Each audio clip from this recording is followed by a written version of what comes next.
No te hea pito o te whānau a panui koe? Noko nei, no te whānau a Hikaru Kutai, no Maraenui no te poho a panui.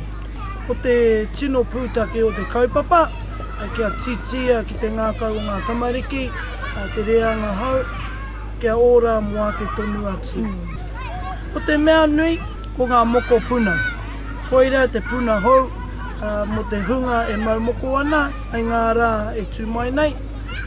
Koira te tino take i karangahia ki ngā kura, ki ngā mana ririki, o te iwi nei o te whānau āpanui, anō nei o te whakatōhia, kia whakapiri ai tātou ki te wānanga i tēnei tuahuatanga o te moko, kia āhei rātou te kite atu i ngā momo mahi katoa o tēnei mea te moko.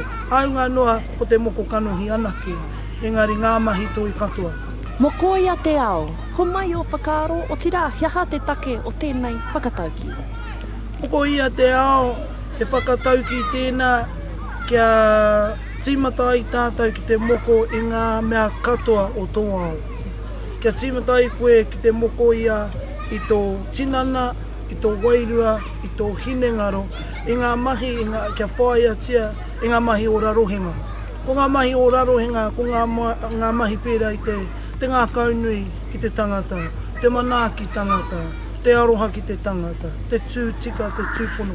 Oera mea papai katoa. Ko te moko ia te ao, he kōrero tērā kia moko ia tō katoa. Haunga noa ko te ao huri huri nei, engari kia moko ia ko tō ao.